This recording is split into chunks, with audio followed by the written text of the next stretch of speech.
All right, everyone, welcome in to next iteration of. All right, everyone, welcome in to our next iteration of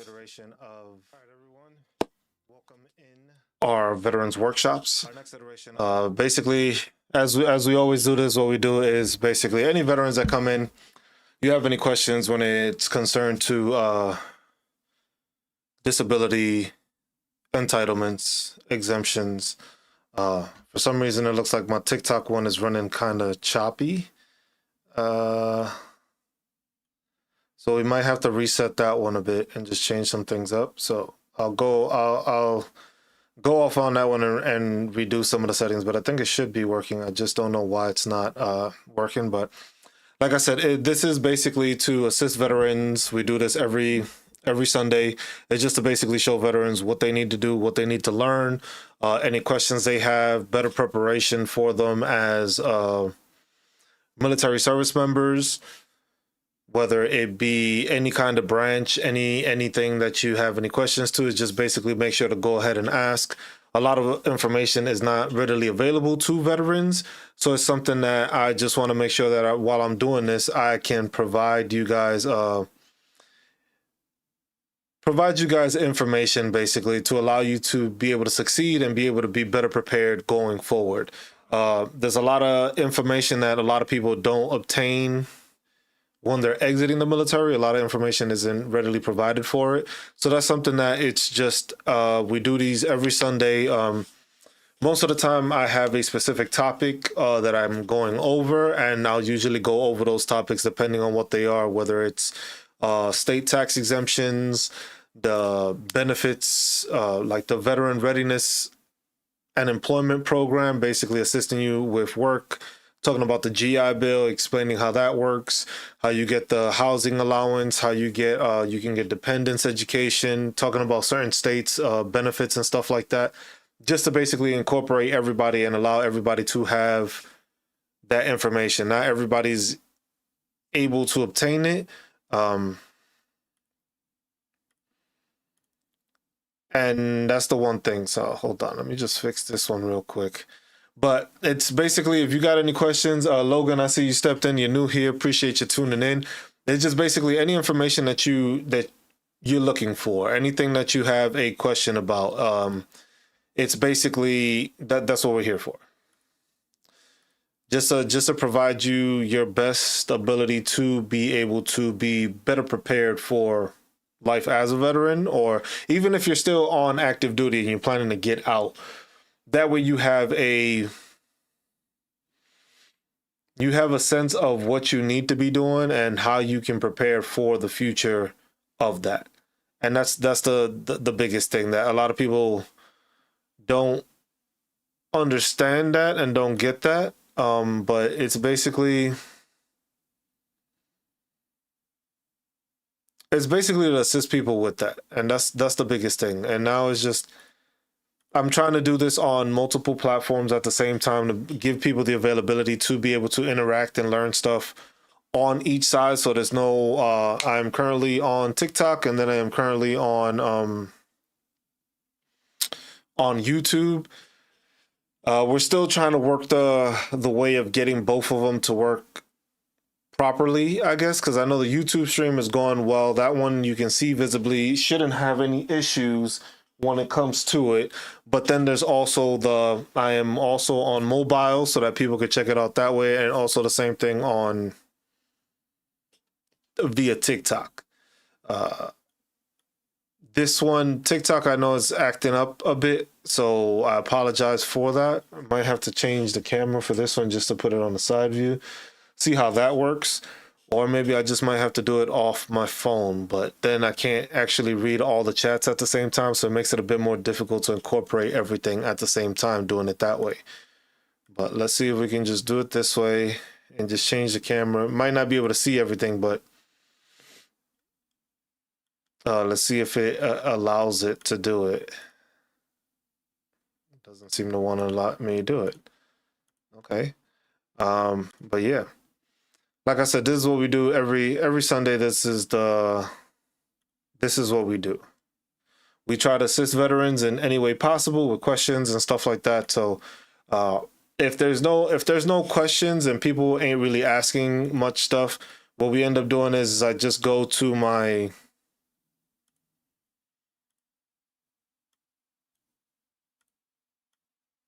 I end up changing over to the spreadsheet I have. So I have a spreadsheet that you could just check it out there.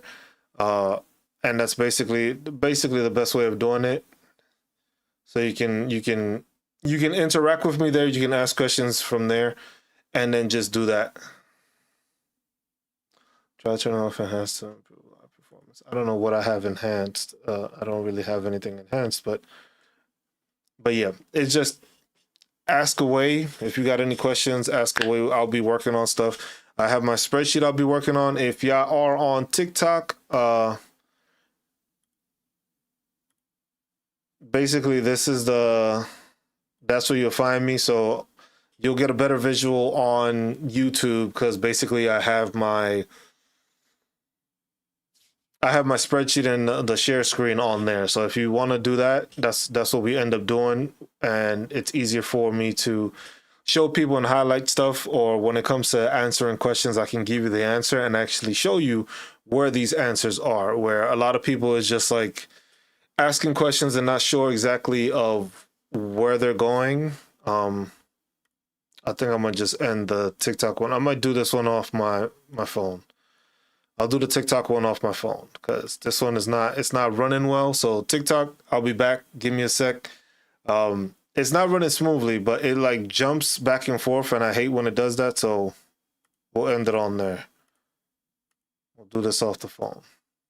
That way it takes up less resources. So I see I gotta figure another way of doing it so that it doesn't take up all the resources on there when I'm on YouTube and on thing. But we can set this up on my phone at the same time. We're just trying new things, y'all, just to try to reach more veterans as best we can, because there's veterans all over the place.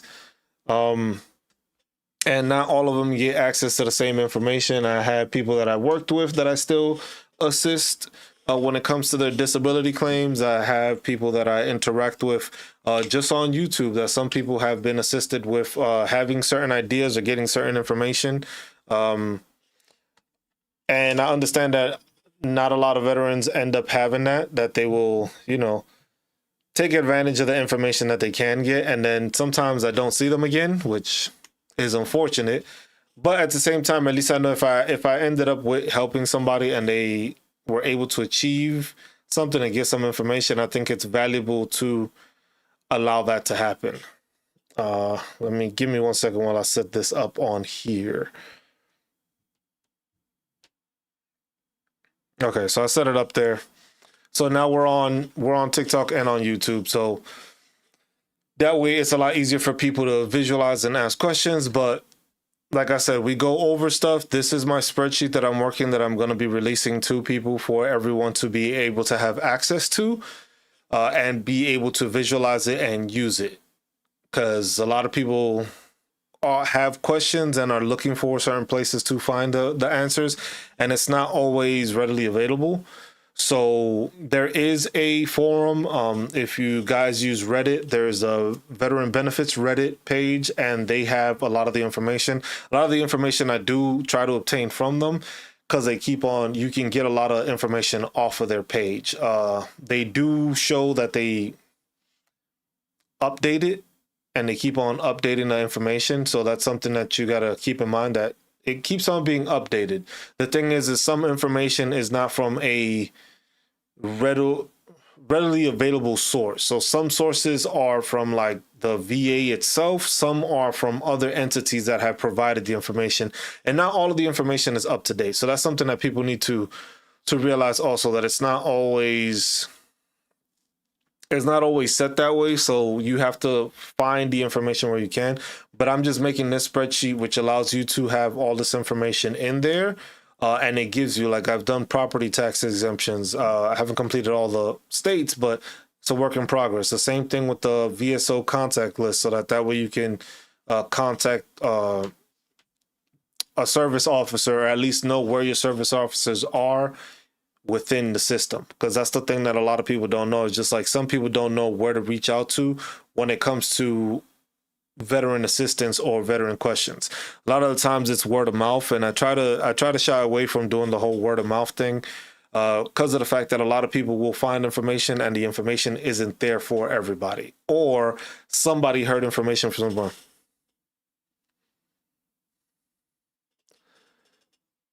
Pliskin, does it help save my people, or am I doing it just to do it? Because if I ain't saving nobody, ain't no point. But if I'm saving everybody else and it's just on me, yeah, I'll do that. The question was, if overrun, would you call in artillery on yourself to defeat the enemy? And I was just like, yes. If we were overrun and it's just gonna save people. Hey, happy Father's Day to you too, man. Appreciate that. And that's another thing. Yeah, happy Father's Day to all the military vets out there. Well, any father in general. Happy Father's Day, but to our military vets, I know it's hey, appreciate the roses. I know it's a tough day because I've seen it for some people already. I've seen it that some people don't get to celebrate their Father's Day. Some people are on staff duty. I just seen an Army what the fuck that it was just like, man, I've spent all these holidays on staff duty. Like most of the major holidays I've spent on staff duty. And then the response was like, oh, you should basically you should probably take leave. And I'm like, that's the stupidest thing you could probably tell somebody. It's just like, oh, you should probably take leave to do that. I was just like, no, you don't tell somebody to take leave just so that they can get a holiday that they should be getting off.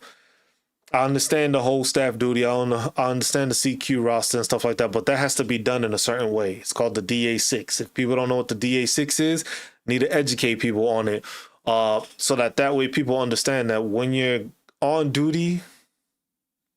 Hey, the average ginger. Hey, good to see you, my man. How you doing?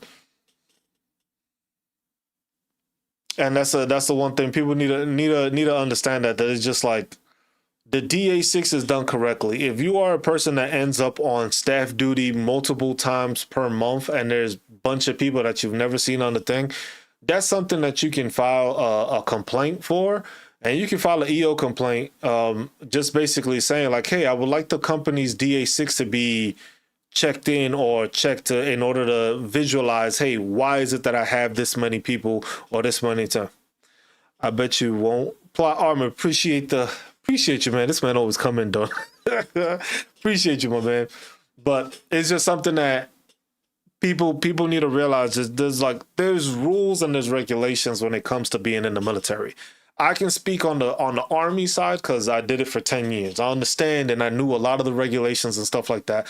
That's why I wasn't a pushover, and that's why I was disliked a lot of the times, because I knew the regulation. If somebody told me something, what I went ahead and did is like, hey, let me go and make sure to check what this regulation is or what it actually says. Because a lot of people will just be like, hey, oh, well, this says you got to do this and you got to do that. And it's not always like that. It was just like, oh, the regulation says this. I was like, can you tell me what the regulation is? And a lot of them will get pissed off. It's just like, why are you asking me what the regulation is? I just told you. I was just like, because I want to check and verify myself so I can see and know where it's at. And sometimes they'll be like, okay, cool. And then sometimes they just catch an attitude. And I was just like, well, if I'm asking you for guidance and you can't provide it, then why the fuck should I listen to you in the first place? Because the thing is you're going off of your interpretation of it when there can be an actual specification of what you can do and what you can't do. And people need to realize that when it comes to, and that's the same thing that it comes to when it comes to veterans getting out of the military and getting their disabilities. All the information is not always there. Somebody's going to tell you this, somebody's going to tell you that. That's why when I do these lives, it's like, hey, if I'm telling you something, I'm going to research it and I'm going to look at it plain in sight, and I'm going to show you on my screen exactly what it is I'm looking at and where I found the information for you. So it's not a word of mouth thing. It's not a extra thing. It was just like, hey, if you need help with any disability questions or what the ratings might be or regulations or forms, it's just like, hey, I'm here. I have my computer. I can stream to you guys and I can show you what it is that's going on. So that way you have a better understanding of what's happening and you have a visualization. If you need assistance or shit, if you just need to talk, I'm here for that also. And that's what people need to understand. It's just like us as veterans need to help each other out more and look out for each other, which is something that doesn't happen enough of with veterans, because a lot of veterans are either clowning or downgrading or putting other veterans down when it's just for like whatever reason. It was like, oh, I just seen somebody posted not too long ago that they was just like, oh, I don't know how the hell you got 100%. It looks like you were probably faking or you were like exaggerating your claims, because it's like, oh, you seem a lot better than I do. And the thing is that's the problem with a lot of us vets is that they want to compare their issues with somebody else's. Everybody has their own issues, and that's something that people need to understand.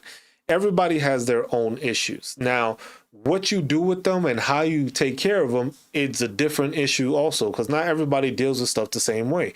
And not everybody goes about doing it when it comes to disability claims the same way. Some people do it the right way. Some people don't. Some people get stuff documented. Some people don't.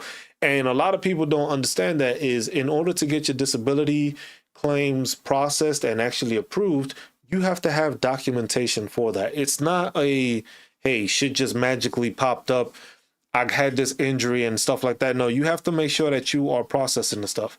Is there a way to get disability from the state? I've been working and I'm 100% in which I am allowed to, but my TV is getting bad. I'm not able to work much longer, which is horrible. The average ginger, if you look into it, also you can start claiming Social Security. And that's a lot of things a lot of veterans don't have. Once you're 100% P&T, you can try to apply for Social Security stuff. So if it makes it even harder for you to be able to continue work, you can do that. Yes, and see, that's one thing. A lot of people don't understand that they don't understand. Like I said, favorite theme song, Spider-Man. You can apply for that one. Most of the time, you might have to go to.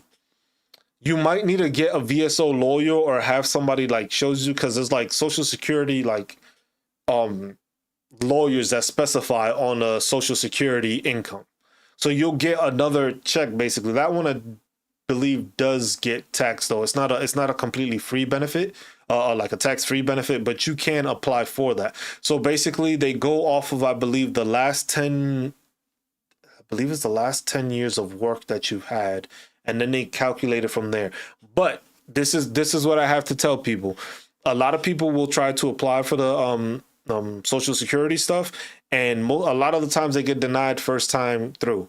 Since you're 100% permanent and total, you get fast tracked, or they look at your stuff faster because you're already 100% permanent total. So basically they see it as, okay, you already have a like stated thing saying that you are permanent and disabled.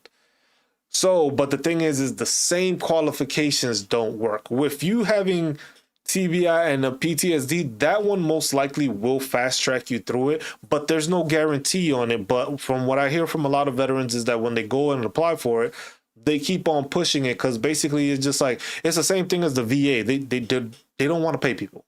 They don't want to just give people Social Security benefits. But if you apply for it and you have criteria for it with that allows you to do it, because they don't go off for the same thing. And that's what a lot of veterans get pissed off at with the Social Security, because they think it's just like, oh, you're receiving the same. I was just like, oh, well, I'm 100% permanent and total here. Why can't I just get it for Social Security? It doesn't work that way, because they don't use the same regulations. Like with the military and the VA, they use the Code of Federal Regulations, Title 38, Chapter 4 for like Part 1 the schedule of ratings. That's how you get your percentage through the VA. The Social Security does it in a completely different way. So it's basically you get those benefits. Yo, what's up, man?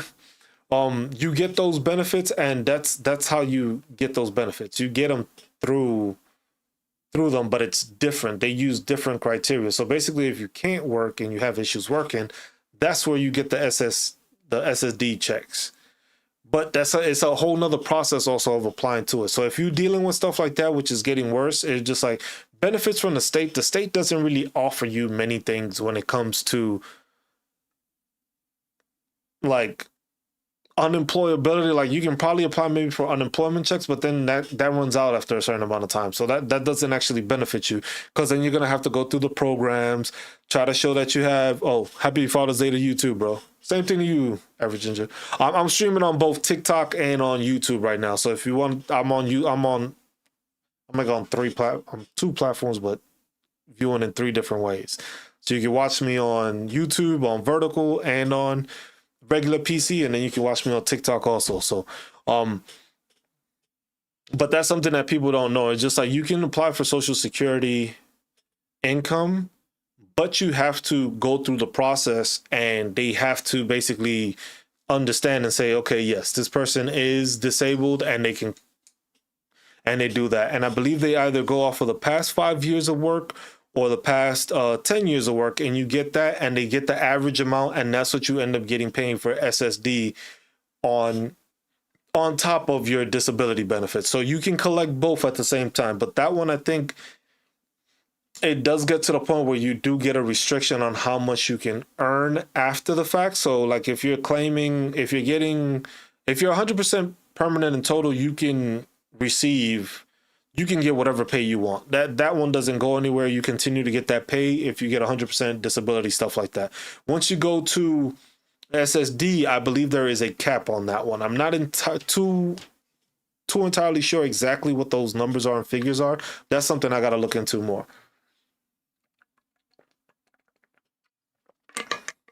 But that's definitely something that people need to realize, that that's a benefit that you can have, that you can apply for. A lot of people do that when they retire.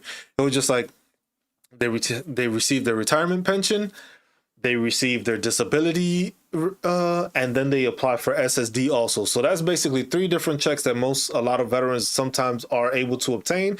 And they're getting that, some of them tax-free, depending on what state you are. Because like I said, for tax exemptions, some retirement pay is fully exempt, some is just like a portion and stuff like that. So like the state of Alabama, for instance, that is fully income, like your retirement income is fully exempt from taxes. But then you have certain property taxes, like, hey, you don't have to pay property tax. So you got to think about it. If you do your 20 years, because not everybody, it's only like 17% of the military that joins actually does the whole time. I can't return for a few other things, but it's hitting my job quality. I'm worried on what to do. Yeah, so hey, thank you, man. Happy Father's Day to you too. But that's something that people need to understand. It's just like, if you apply, let me see if I can find, let me see something.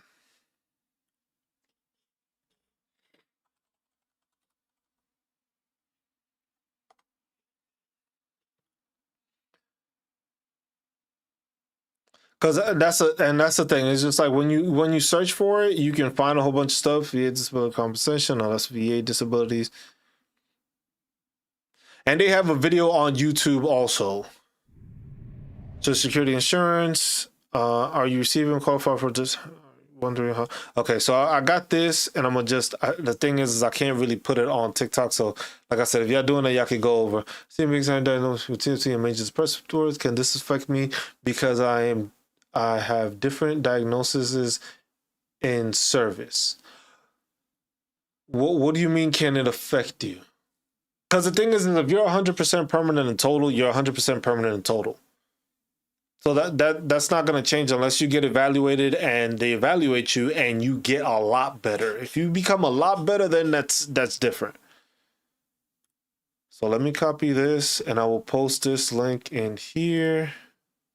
So that's a video from the U.S. Department of Veteran Affairs. That video basically talks on the VA disability and Social Security disability insurance. So it has all that information in there if you need it.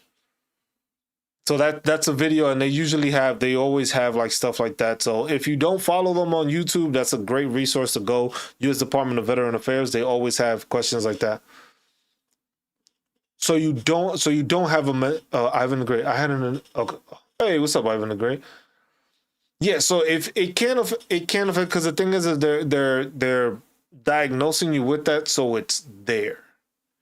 So if you got diagnosed with it, that's basically the VA saying like, yes, you already have that. If you're 100% P&T, the one thing that can happen is that basically you can file that claim with them, and then basically you can go and get seen by a therapist, a counselor, a psychiatrist, like whatever the case, and it'll be covered by the VA. That's how I go, and I go see my therapist like every 2 weeks, every 3 weeks. the VA covers it because I'm diagnosed with PTSD. So since I'm diagnosed with it and they diagnosed it, when I went to do it, I had major depressive disorder. And then as I seen the therapist, they were just like, no, you have PTSD. And it was just like it manifests from the depression and the anxiety you deal with, but this is PTSD. You have all the things and the criteria. So then from there, that diagnosed, and then that's how I filed for a higher rating. Ivan the Great, you said you had your initial CMP exam and you don't have a rating, meaning that you got, like, you weren't service connected, you were denied, or you got like a 0. What does that mean with I don't have a rating? Because that can mean a lot of stuff. I don't have a rating means you got denied, you got 0, or they found the service connected and left it at that. Like that. Can you specify what you mean by you don't have a rating? But yeah, if you have a rating or don't have a rating, I filed my initial claim. We didn't hear back from them. So when did you file, Ivan the Great? Because the thing is when you file a disability claim, it could take up to 6 months for you to get any information back. So that's the thing. It's just like you can't just wait on it. Just like once you file, it can take up to 6 months on there, depending on the backlog of the VA. And we already know and hear about the backlog of the VA. It could take about 6 months for you to get an actual number back or rating.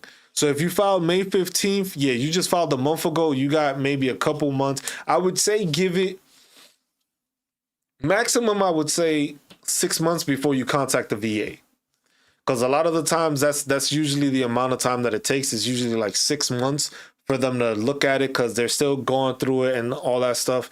But as long as you have your documentation in there and all that stuff in there, you should be good. But it's a process. It's not a you're not going to get a rating right away.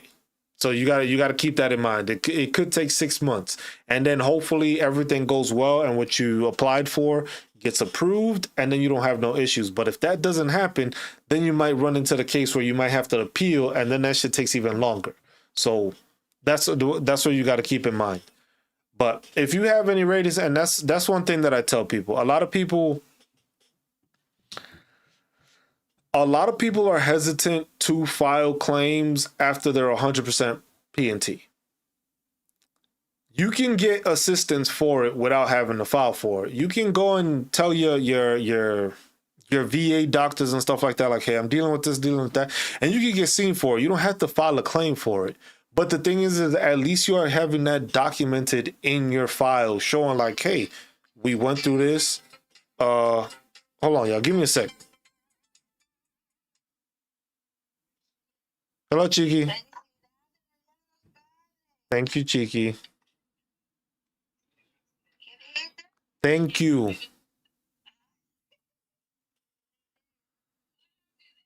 ¿Cómo está, Ángela? Gracias. Bien, aquí, tranquilo.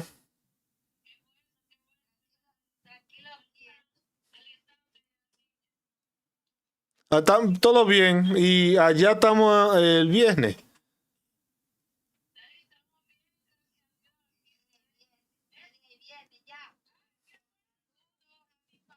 Thank you.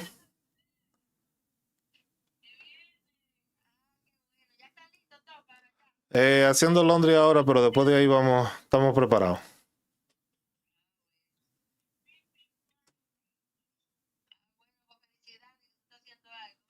Ok, gracias. Ok. Bye.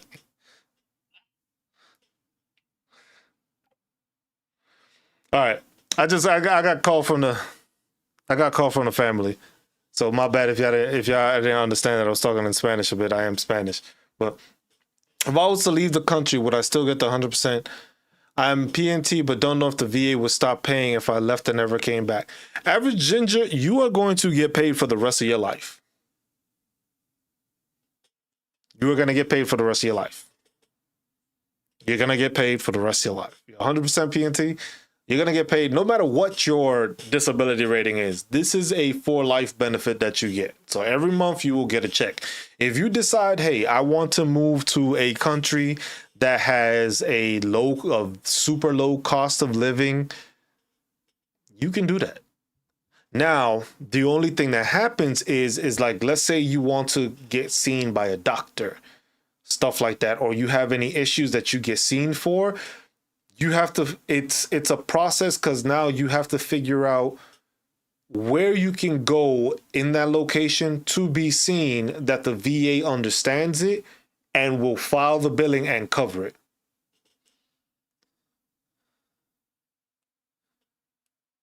No. Average, keep asking all the questions. I like doing this, because this is why I do this, because I can inform people. So with the passing of the benefits, it's the DIC, which I went over with another person asking.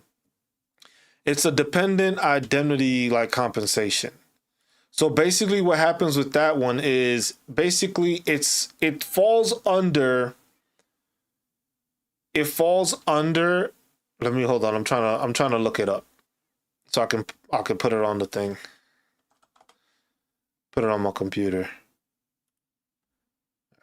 Do this. Let's change this to, all right, see, this is why I like doing it on YouTube, because I can actually show you exactly where the shit is, and you can look at it and get a visual.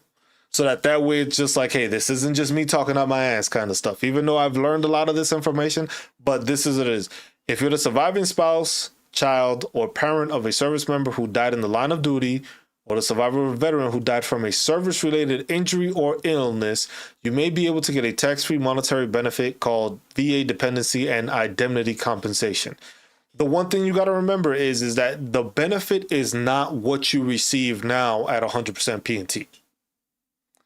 So your spouse and your kids will not receive the what? Because if you're 100% with a wife, you're getting like $4,000. She's not gonna be receiving that $4,000. I believe it's like $1,600 or something like that, or $1,700. No, I do not want to take a survey for visiting y'all. I got too much information all over the place that I got to search for it to find instead of having stuff like laid out. But yeah, how do you apply for it? But that's basically, this is if you pass. So basically, it has to be service connected criteria, and that's what makes it difficult. Yeah, they don't get and that's what people they do not get the full amount, because they see it as the veteran is the one that will get the disability. This is something that they are receiving because of the fact that you passed from a disability claim. Because the thing is if the person passes and it's not service-related injury or a service-related issue, the VA sees it as, well, you didn't die because of the military or because of the VA or your time in service, so we don't have to pay you out. See what I'm saying? That's where it's kind of effed up, but they don't get the full amount.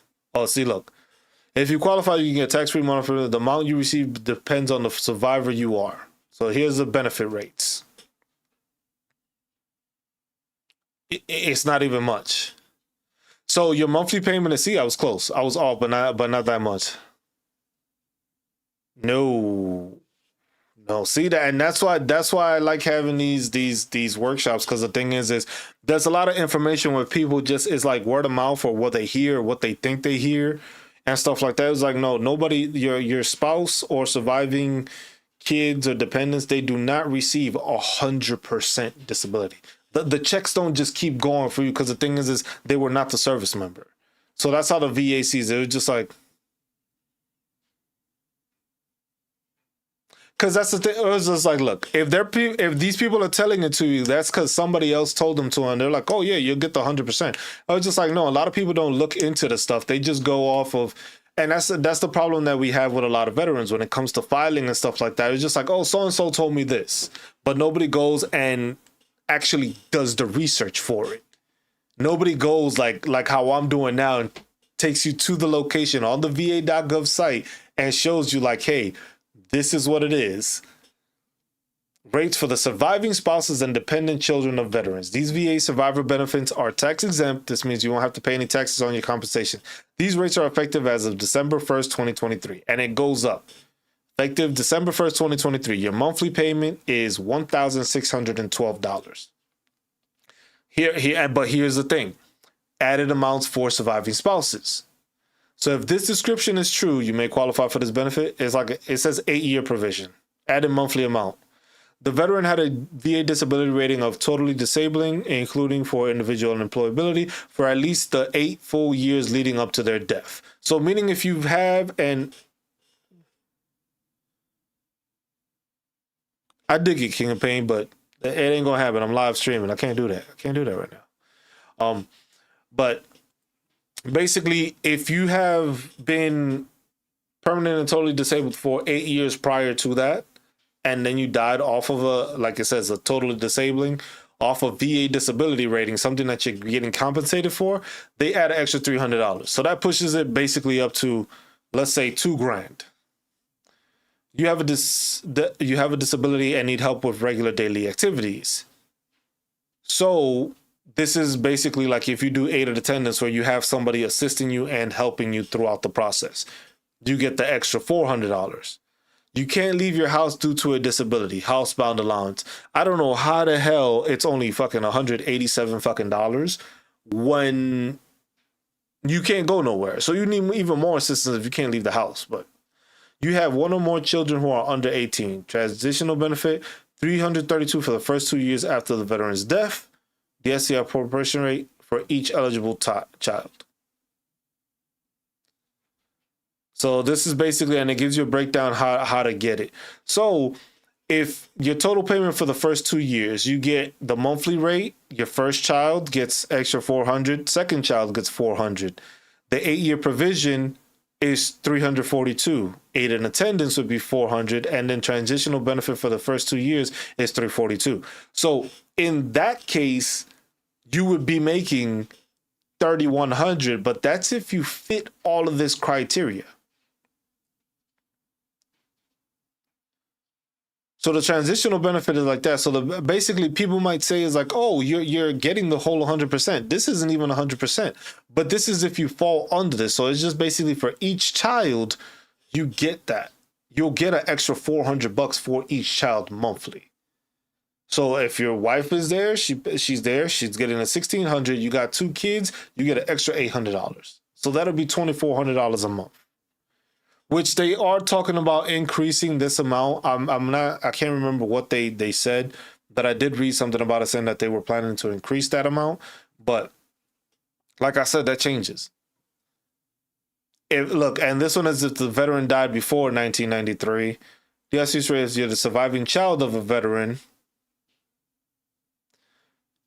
If you're a surviving child, surviving unmarried adult of a child of a veteran when the veteran surviving spouse is also eligible. So basically, once the child goes from 18 to 23, they can receive $338 a month. Helpless child over 18, adult child who became permanently unable to support themselves gets $700 basically. So surviving eligible child of a veteran when the veteran doesn't have a surviving spouse who's eligible. So basically, this is the benefit for the child or for the children.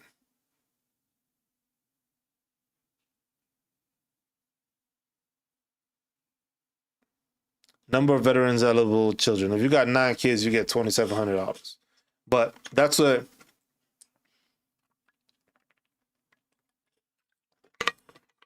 But then the thing is an added thing that comes from this is that also certain states give you property tax exemptions.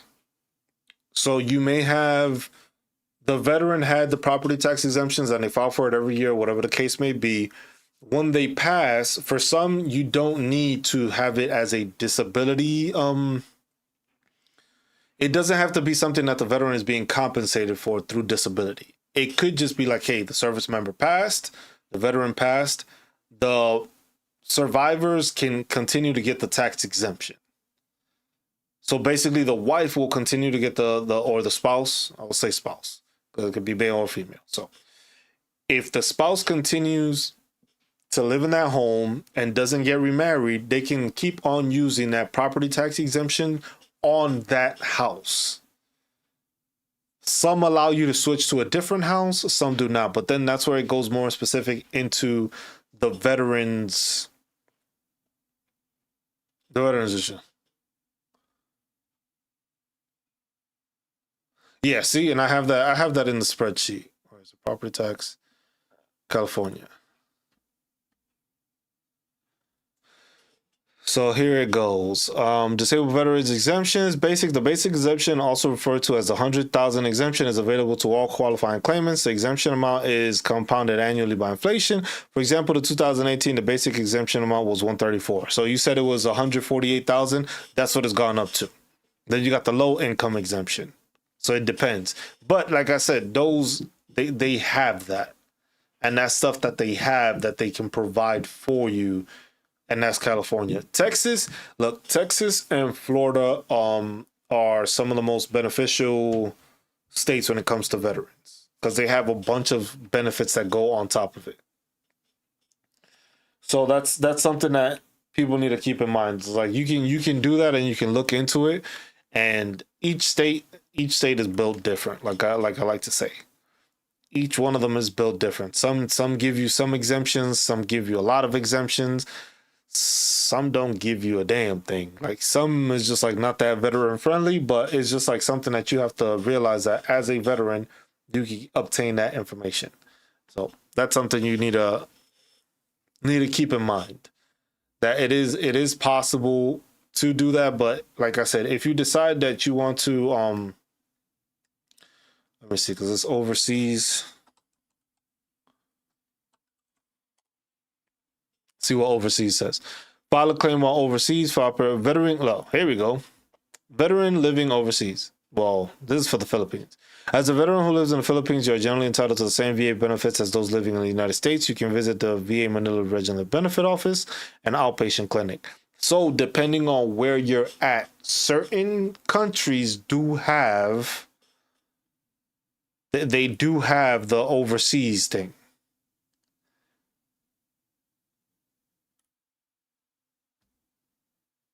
For a veteran who lives overseas, you remain entitled to the benefits and services you earned through your military service.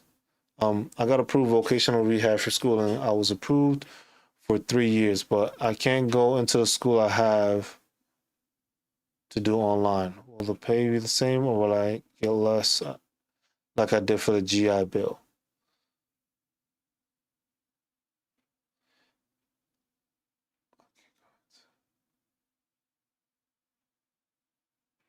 So with the vocational school, depending on the school, because the thing is what they want you to do is that they want you to be in person. So if you're not in person when you're doing it, they rate it as less, I believe.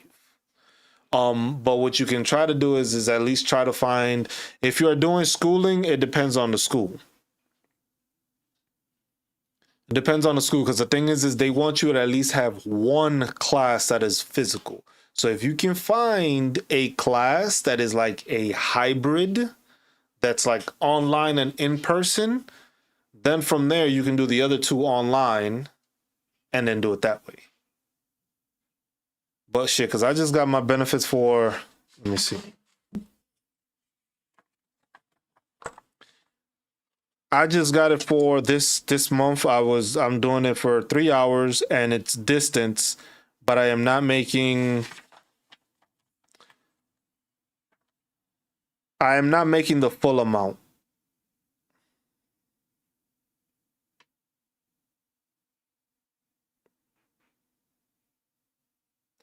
But the thing is it depends on how you go about it.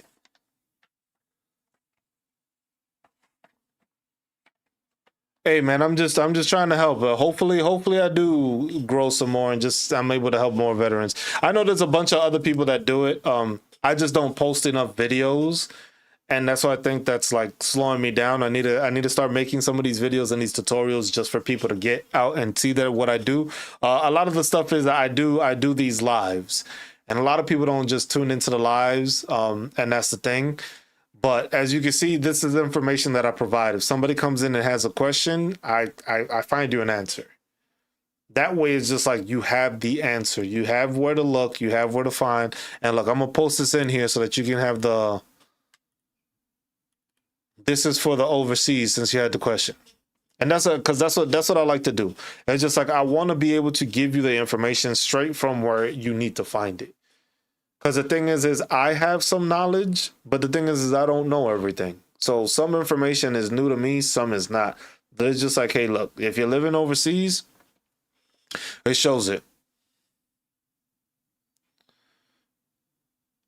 Yeah, so depending on where you live, because the thing is you can still have the same bank. You can still have everything processing and being sent to your same bank. You just might get like an overseas charge or something if your bank does that. Some banks don't do that, some do. I know with USAA you can take out a certain amount of cash, and if they have like fees for the ATM, I think it's like $15 gets returned back or something like that. But that's every month, that the most you can do. But like I said, if you have a card or something that it doesn't worry about like overseas fees and stuff like that, and you just get to charge it, you can live like there's plenty of veterans that do that. There's plenty of veterans that go and they find a place that has a lower cost of living. And it's just like, look, if you're at 100% PNT and let's say you have a house here in the States, you can leave that house, rent that house out. If you're renting that house out, that's until it gets paid off, basically. Once it's paid off, that's income. You're just generating passive income. You're going to receive your benefit and continue to get your monthly disability benefit. Now, if you're living in a place where the cost of living is basically nothing, you get to live better because you're living in a place that it doesn't cost as much to live, but you're still getting paid the same amount regardless. Because the VA doesn't really care as to where you're living. It's just like, hey, what's your disability rating? What are we going to rate you? And then they go from there. They don't really pay any mind to it or try to look into where you're going to be living. But this is where I was going to tell you, like the getting healthcare overseas. Let me see if I can make this a bit bigger so you can visualize it. Getting healthcare overseas. As a veteran living or traveling abroad, you can receive medical care for VA service-connected disabilities through our VA Foreign Medical Program. Under this program, we assume payment responsibility for the necessary treatment of service-connected disabilities. You can visit our Foreign Medical Program page for more information. There are regional toll-free numbers on this page that you can call for or additional assistance. The only thing that King Tracy, appreciate you liking the live. The one thing that people understand is like sometimes you might do that you get to see your provider, your medical provider, your VA provider once a year. For that, you have to come back for. That's the one thing people don't understand. You will have to come back for that. So that basically you still have that continuance with your VA provider, whether it's, hey, I've been dealing with this more, or hey, maybe I got to change medication, or I need to up medication, lower medication, whatever the case may be. That's something that you want to make sure that you're doing. So if it means once a year you got to come back into the States to go and see your provider, that's what you do. But you can live overseas the rest of the time. Yeah, so you can live overseas and you can get care there. But like I said, look, Foreign Medical Program. Eligibility for coverage, VA rated, service connected, conditions that are associated with service connected disability. Let's see, how to register for the Foreign Medical. You don't need to be enrolled in VA healthcare to register for Foreign Medical Program. What to expect after you register, and it has like this page has basically the breakdown of it. And then it basically shows you what you need to do and what you need to apply for and the benefits you get. But basically, you can live overseas if you choose to. Like, shit, I've thought about it. But I think I want to pay down more on this house before I do that. And then literally, you can live overseas. You can live in a place that the cost of living, like I said, if the exchange rate is ridiculous for like $1 and you can live well, you can go and live somewhere else for not your 100% disability and still live well and still be okay, still be able to travel, do what you have to do and stuff like that. What do I do in the meantime for help while waiting on a claim? Ivan the Great, if you have any issues that you need to get taken care of. You need to contact the VA and set up like appointments. I was hoping to get employment assistance. So that's something that you have to apply for. The VRE program, the Vocational Rehabilitation and Employment Program. You have to apply for that. Hold on. Search for that. VRE. I put ZVRE. Vocational Rehabilitation and Employment. This is old as shit. What the fuck page is this? And that's the thing. Sometimes it's, the VA has stuff like when you search for it and it's like old as dirt. Like where the information is. Like when is this highlight? See, this one last updated April 2022. But if you have any questions and stuff like that about the vocational rehabilitation, you can go to this site here, click on that link, and then from there that'll take you and you can find like eligibility and entitlement. And am I eligible? It just says you didn't receive a dishonorable discharge. You have a service-connected disability rating of at least 10%. I have to get going for Father's Day. I want to let you know that I wish you the best, brother, and safe. Hey, Average Ginger, appreciate you. You have a great Father's Day. I'll be here. I don't know for how long I'm gonna be on. I'll be on for a certain amount of time. But yeah, I'll be here if anything. If you get back and I'm still on, like I said, if you got any questions, always come and ask. If you got any other veterans you have to help me grow and help spread the word, send them my way. Let them know like, hey man, this guy provides information. He gives you correct information. I don't go by word of mouth. Like I said, everything I show you, it's on this page. It's on the VA site, or it's on a site that's credible, and it's a source that you can actually go to yourself. So appreciate that. You enjoy the rest of your day in case I don't see you. And if not, maybe I'll see you next week. I will be traveling though, so that one will be different. That one I might just do it on my phone. I'll see. I gotta work something out to see how I do the next couple of weeks because I'll be traveling.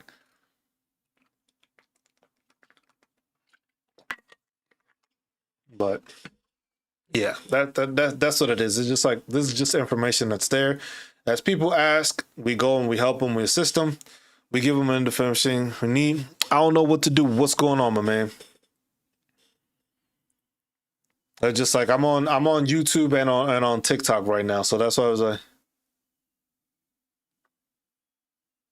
and that's what I noticed. That's why the Average Ginger, I try to do it this way, because the thing is I want to be able to provide people legit information where they can see where I'm getting it from, as compared to, that's why I don't like doing the whole videos, because sometimes I make the videos and the thing is it leaves people with questions still, and a lot of people, instead of commenting right then and there on the question, or like, hey, you're watching the video, you get a question, instead of commenting and asking it, you forget about that question and you see something else that's another question, and then it's just like, some people forget to just comment the question, where it's just like, hey, if I had this, can I do that? That's why I like doing the lives, because if people tune in, you ask me the question, I can legit show you right there on the spot, as compared to a video that might have been published a couple of weeks ago, months ago, and that changes everything. But that's a he said, hold up, let's switch to YouTube. Yeah, man, I'm on YouTube and on TikTok right now. I'm just doing it like this so people can still hear me on TikTok. But if people want to go to YouTube, they could go and watch it, and then I can actually show the video. Because I tried doing TikTok on this computer and it was not working very well.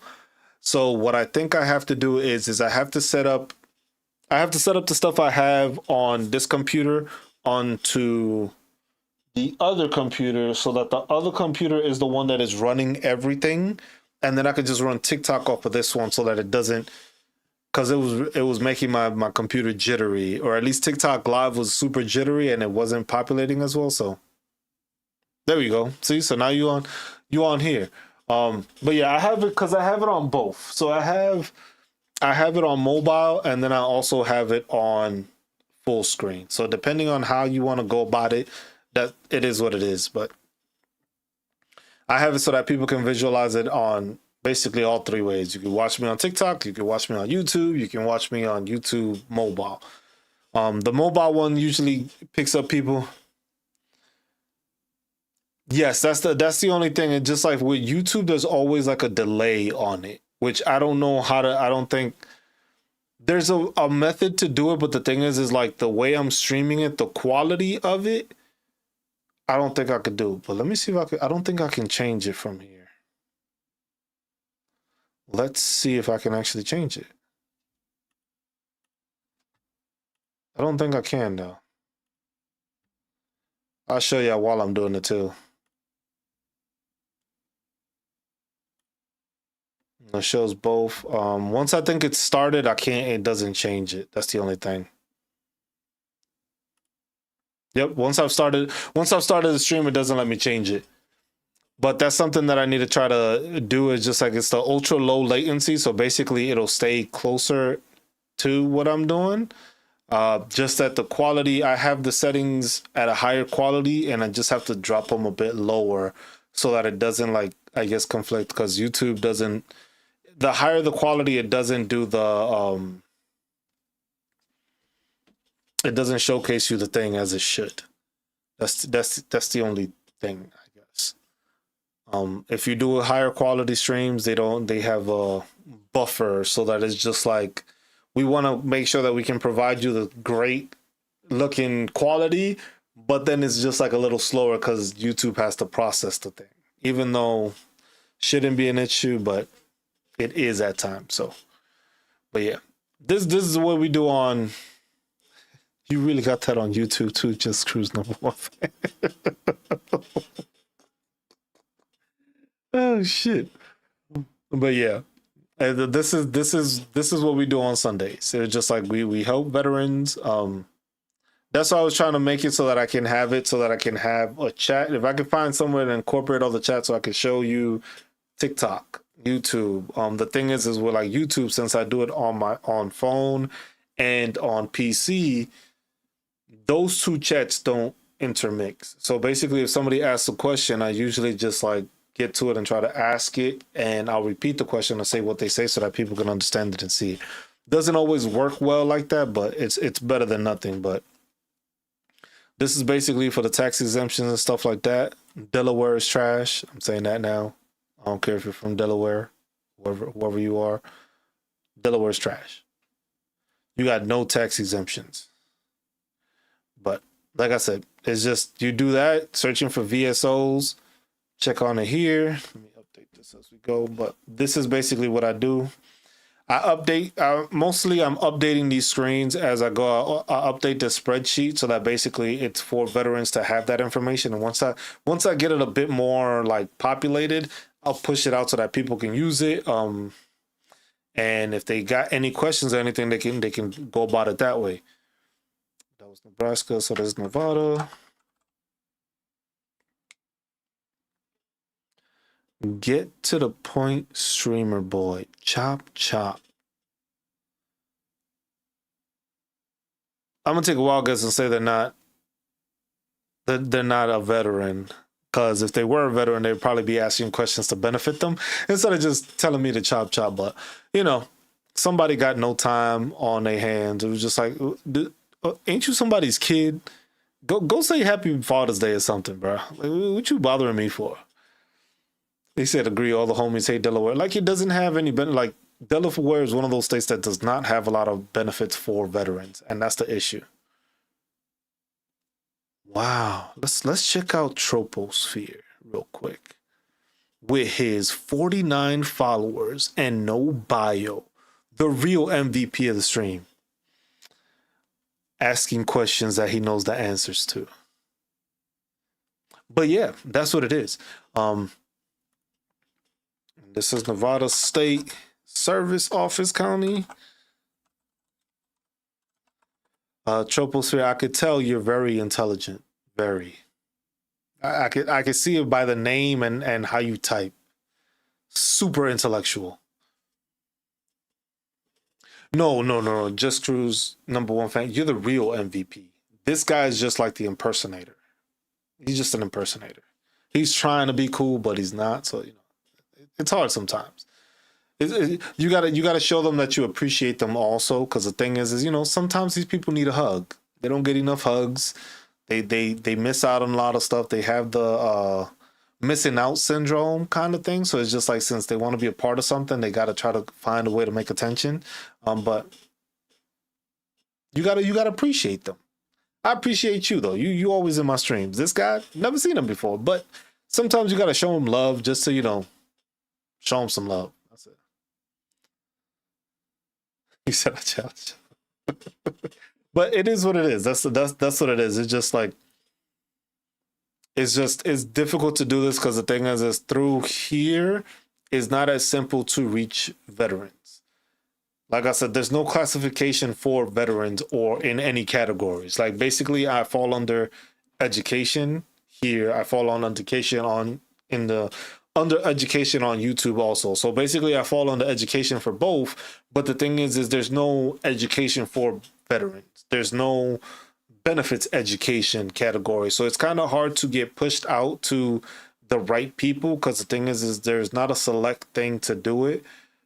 And that's why I was just trying to reach people in different ways. And it's just like, you do what you can to try to reach people, but not everybody gets the same information. And shit, look, just now before you tuned in, like I was just helping somebody that had a couple of questions, and they have questions. I give them an answer, and I find them the answer that'll benefit them and that'll help them with their disability or any questions that they have.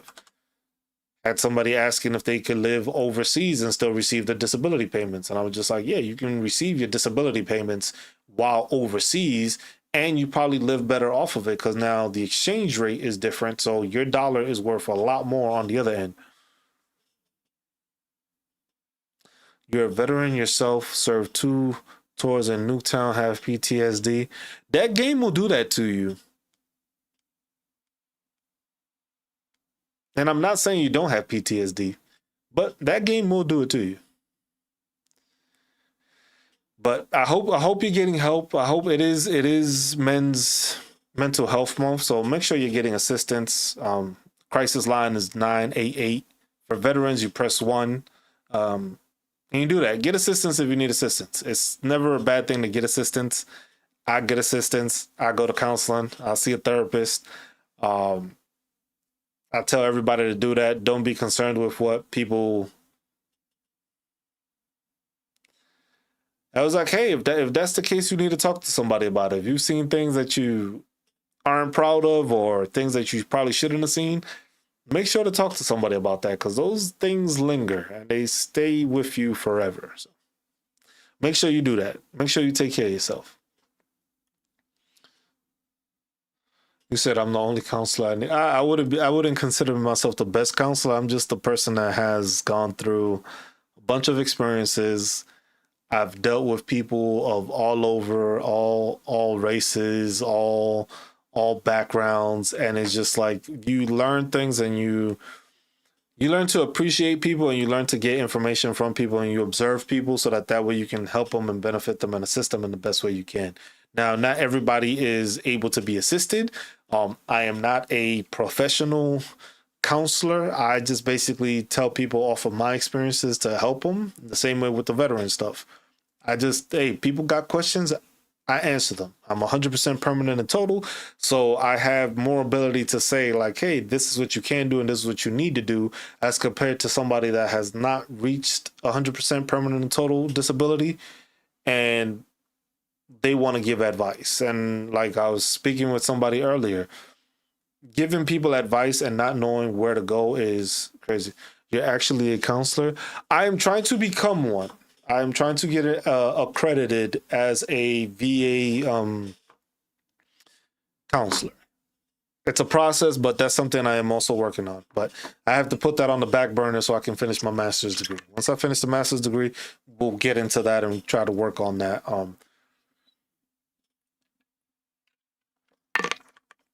Because it adds more credibility, because then the fact is just like, yes, I actually do this as my job kind of thing. With this, I just usually just provide people information as they ask it, and I just give them information. So if they're looking for stuff, they do that. Like with this is what I do. Like I go on their site, and then I just try to find where they're VSOs and sites. And that's what I've just been doing and updating it so people will get that information. Then I just copy the link, copy it, go back here, go to New Hampshire. And this is what I'm mostly doing. Like, this is what I'm trying to do. Like, while I'm doing these streams, is basically talk to people. When they have questions, people come in and they ask questions. I answer them, and then otherwise I'm going back and just trying to update this spreadsheet as we go. Some of these streams go for longer depending on what the topic is, because some people, the topics are more beneficial to them. Most people don't really care to see where they have a VSO because they just go to a certain agency. But like I said, this is just something that over time, a lot of this information will be handy to people. Like I said, I just need to make more videos that basically highlight the things I do and the information I provide, so that more people get more access to it and more people see it. With TikTok, that's a thing that I'm working on to try to get. But YouTube is the same thing. Most of my information comes on lives. So since I do it on lives, people don't really tune into the lives like that.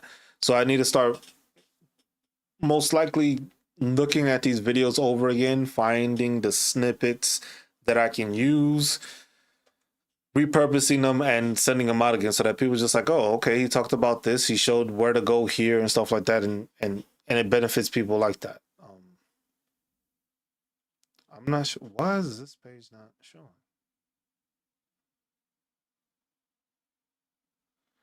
And that's mostly it. But for most people today, I know it's Father's Day, so I know a lot of people aren't going to be tuning in. So that's why I've always thought, like, maybe I should change the day of when I do this, because a lot of people are at church or they got stuff, and then when football season starts, people are going to be watching football and stuff like that. So I might try to change the timing and stuff like that. But I think I just want to keep it like this, because this allows me to do these streams. I can do these streams, and then I have the rest of my Sunday because I still got homework and stuff to do. So it gives me my time, and then I can still spend time with my family also.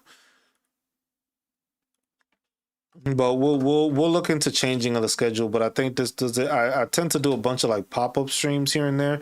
I would do them on YouTube a lot, but I think I need to figure something else so that way I can do both. Do it on YouTube and do it on TikTok at the same time, whether it's through the phone or on my computer. But I like doing it on my computer more because of the fact that you can see the stuff. So some Chinese girl tried to recruit me to some agency I do not trust. I've been getting a lot of that.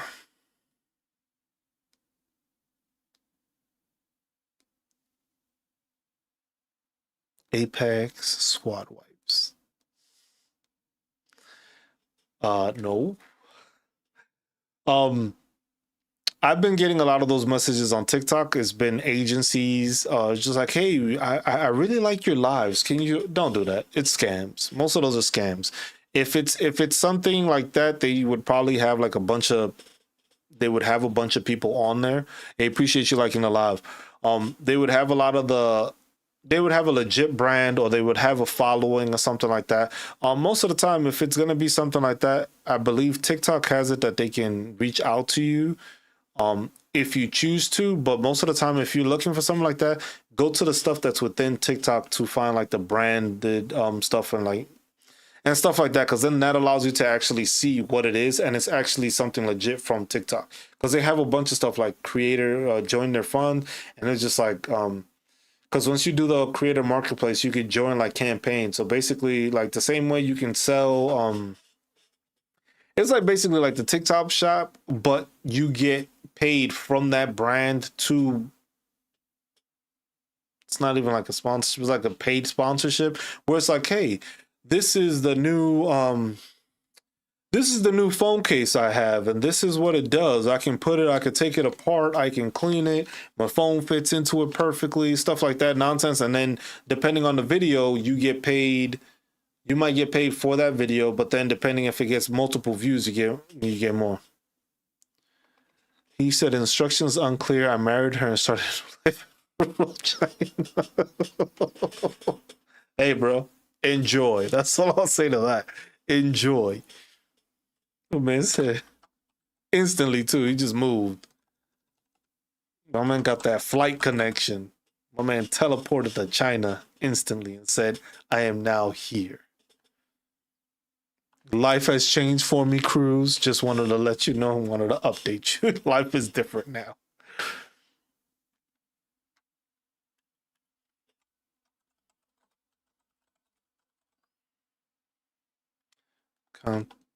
Office contacts.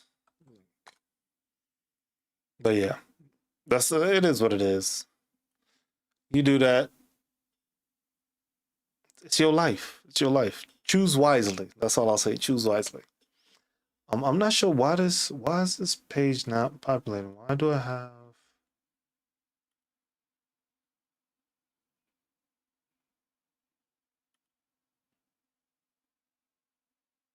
Google Chrome as a thing?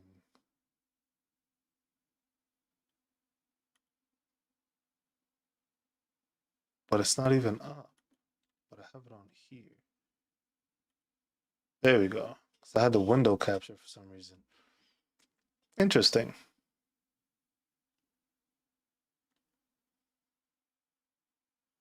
Because it's showing up as one thing on one thing and then another on another. That's still crazy. Hey, when do the new sleep apnea changes go into effect? Tyler Autry. That's the question he had. Sleep apnea effects.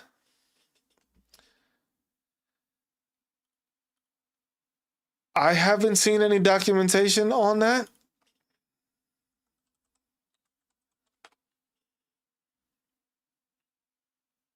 And we'll look it up.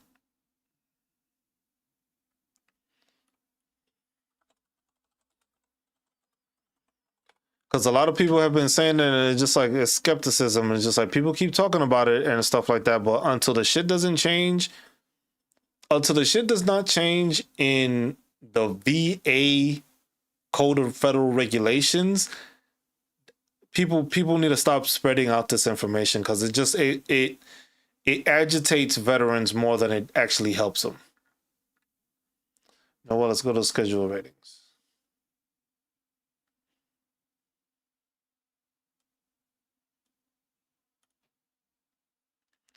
And that's the thing. There's a display Title 38 up to date after then. The last was amended 6/12. View historical versions. I don't want to look the. Let's see, sleep apnea. Well, if I could spell it right, we might get somewhere.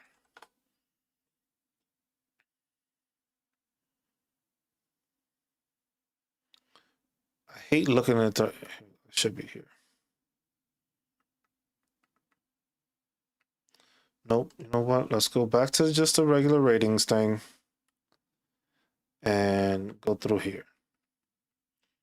But yeah, there's proposed changes that have been saying for a lot of the stuff is just like, look, people. Yes, that is a bad idea.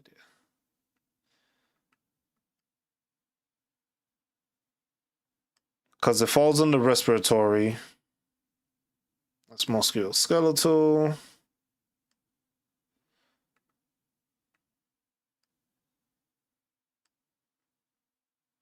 Torso and neck. Organs of special sense. Diseases of the eye. Impairment. Hold on. Let's do it this way. Table of contents. Respiratory.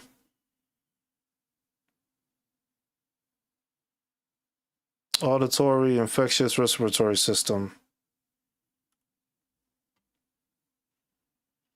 Sinusitis, viruses, trachea, bronchitis, asthma, emphysema, chronic obstructive pulmonary disease.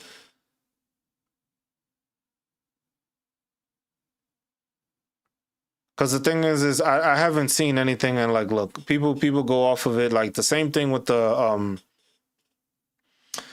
GERD. The digestive system changes started on May 19th. Nobody had been mentioning any of that because the thing is a lot of it is under speculation until they don't give a specific date. If everybody keeps talking about it, and that's the thing, everybody keeps talking about sleep apnea changes. This is when it's going to happen. It's in the works. It's in the works. everything is in the works for some time, but it still has to be approved by Congress. So it's like people keep on talking about these changes until you don't hear a specific date where it says, hey, the code of federal regulations will make this effective on this day. If you have to file a claim, Tyler, if you're filing a claim on sleep apnea, go ahead and do it now. Don't wait. And that's the issue. If you have a sleep study or you haven't gotten a sleep study, go get a sleep study to get that fixed. Why is it not?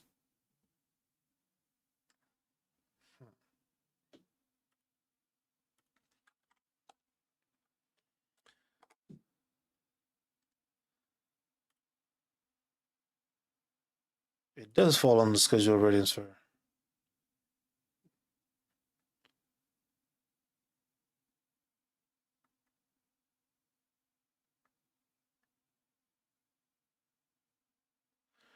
So that's something that you got to keep in mind.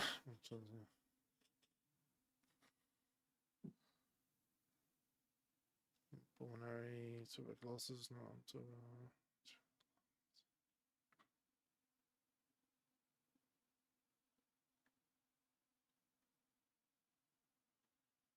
Sleep apnea syndromes, obstructive thing.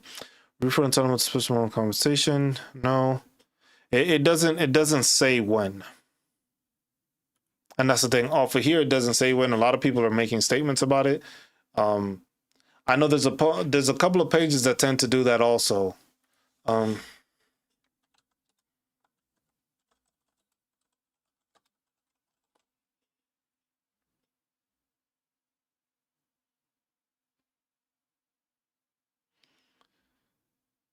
Expand healthcare 2024, expands access to care, announces equity action plan, expanding healthcare.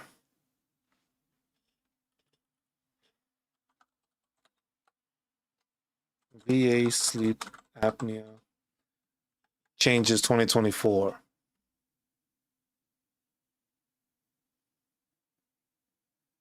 See, so this one came out April 18th. VA proposed updates to rating schedule for respiratory. That was 15. So like it says, proposes. And that's what a lot of people go off of. They keep on hearing the proposes. This on the VA News itself, and this was in February 2022.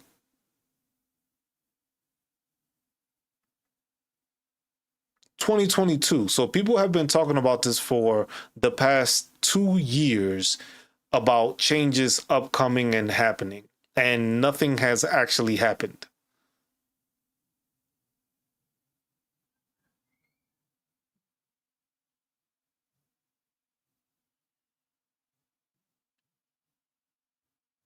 And the thing is if you already have sleep apnea, you would already keep it. It's not going to change, and that's what I have an intent to follow right now, and I'll try to get a sleep study. Yeah, Tyler, the best thing you could do right now is get a sleep study done. Get your information done. Get it. You already have the intent to file, which is great. So that'll backtrack to whenever you filed it. You have a year within that time frame to do that. You need to get the sleep study. You need to get a nexus letter. You need the nexus letter connecting that you have it in time. If you can have a buddy statement or a witness statement, which I've helped one of my close friends with that I served with, it was like, hey, if you were out in the field or you were out in any location and you are able to have your buddy write a statement saying like, yeah, there was multiple times when we were out in the field, or he was my bunk mate, or whatever the case may be, and this dude was always choking in his sleep, and it was just like we had to wake him up a couple of times because of the fact that he would wake up and it sounded like he wasn't breathing. You got to make sure you have the documentation. Just because you get the sleep study does not automatically mean that it's going to get service connected. You have to make sure that you're putting that information there. But that's what I said. It was just like, the faster you file, and that's the thing, a lot of people are waiting. If you wait for the changes to happen, they might benefit you, they might not. Yes, and so I have it on both YouTubes. I was like, can someone lie about that? There are a lot of veterans that try to take advantage of the system and they lie about their disabilities. When it comes to a sleep study, there's a low chance of you being able to. You can't lie about it because you literally have to go to a facility. They hook you up with a breathing mask. They put sensors all over your body and stuff like that, and you have to sleep in that place overnight. You will go to sleep. Once you go to sleep, they will either, sometimes they record you, because with mine they recorded and had video which showed that I had restless leg syndrome, where my legs would kick every now and then they have it and they record it, so they show you and they see how you're breathing, how you stop breathing, how many times per hour you stop breathing, and that determines how bad your sleep apnea is. Depending on how bad it is, you'll get a rating, but that rating also coincides with, hey, do you need a CPAP machine? Do you not need a CPAP machine? For some, there are other stuff that is being created and used for the CPAP machine in order to allow people to actually use it, or other methods and other pieces of equipment that are helping with your sleep apnea. But that's where, if you believe you have sleep apnea, you need to file for it now and get your documentation, get your sleep study and stuff like that. Because look, like I said, this is from the VA. And this was VA proposes updates since 2022. So it's been talked about, and it keeps on being talked about. See, look, this is a VA extends presumptions of service connected for 3 new cancer types. And this was updated in February. So that's why I said, like, a lot of veterans, that's the thing that causes problems, is like a lot of veterans get that word of mouth, and that's what I hate some of these damn fucking YouTube channels, because there's a lot of YouTube channels that tend to fucking do this because they want to get clicks. They want people to fucking ask the questions, and then you worry people, and the thing is that worry is what causes those vets to go back to that page. It's not because they want the information. It's just like, hey, we'll keep you updated on when this changes. So what state has the best benefits? So far, Texas and Florida have the best benefits when you put all of it together. Texas and Florida seem to be two of the two because of the no state property tax, no retirement tax exemption, no state income tax, or state tax and stuff like that. Like a bunch of them differ, but you can do it. But that's why I say a lot of the issues is that a lot of these channels that I see, these other channels, there's a couple of other channels that have grown in size, but what they do is that they like fearmonger veterans, so that people can just like keep on coming back to them. It's just like, oh, so and so updated me on the fact that this might change, and then it's just like, they've been talking about this for a couple of years that it might change. You keep on using the same stuff because now you worry veterans like, oh shit, I need to get this done and fix it. And then the problem is just that people end up filing a claim and they file it incorrectly. Because the person said, oh, this might change. It's like, you need to file right now. It was like, no, you need to make sure you're filing it the correct way. Because if you're not filing it the correct way, you could do that shit now, you could do it then. That shit is still going to be fucking denied because of the fact that you're not getting the right information. You're just getting the information saying like, hey, you need to do this now because things might change. So you could join the military and move to Texas. You could join and move to any state really, but Texas is, as a veteran, has a lot of benefits. But that's what I'm saying. Like for the best ones, if you do the whole 20 years and do that, it works better for Texas and Florida. But there's other states that have other benefits. Like some of them is just like family members get free school tuition or something like that. And so I think it's New Jersey that does that. That you get education benefits for your spouse, depending on if you're a veteran or if you're like, certain ones have different stuff. So that's why it's like, that's why I'm working on that spreadsheet to build it. But because this is where I want people to find the information and get it the correct way. The problem is like I said, look, you had a person, like, you can't see it on your chat. He's on the other one because he's viewing it from, I believe, he's viewing it from the PC version instead of the mobile version. But just basically saying like, hey, when do these take into effect? A lot of stuff gets taken into effect and a lot of stuff gets put out there and it's not correct information. And that's what pisses me off the most when it comes to doing these workshops. Cause it's like, I go and I look at these other channels videos cause I want to see just like what they're talking about and stuff like that. But then I go and I research the stuff that they're talking about. And some of these people is just like full of bullshit. It's just like, hey, I do, like, this is what's going on with this information. And the thing is people will say that, and it's just not, hey, shoes are my sunshine. Appreciate you liking the live. And people don't understand that. People don't understand that a lot of the information available is available to you. You just got to look for it. You have to search for it. You can't just go off of what other people are saying. And then people will be like, well, why should I go off of what you're saying? I'm going off of what the VA actually states. I go off of my information. I go to where the resource is directly from the VA. I don't give you information of just like, oh, I just thought this, or it's just like, oh, these changes might happen. I was just like, no. You're putting that information out there, and all it does is hinder veterans, because the thing is you don't really tell them what the process is of what they want or need to do. You basically tell them like, hey, this might change. It would benefit you to file now before things change. But these changes they've been talking about for 2 years already. As we can see, like, this is a 2-year-old article about them proposing changes. So it's just like, if you're going to say that, that's for 2 years that you've been telling people, oh, make sure to file it, make sure to file it. And then people get the wrong information and get the wrong fucking, they file it incorrectly because they just rush through the process instead of doing it, taking the time and doing it correctly. Now you basically just put that veteran in a hole, maybe, because, hey, if that veteran had to pay to get that sleep study done from an outside source because they wouldn't cover it, you just wasted their money on there because it denied. Now they have to wait on the appeal process, which means they have to appeal it being denied. But the thing is you can appeal it if you don't provide information showing that it's service connected, because that's the biggest thing that veterans don't understand when it comes to disability ratings. You have to show the service connection, whether that's medical records, whether that's buddy statements or witness statements or lay statements or even your own statements,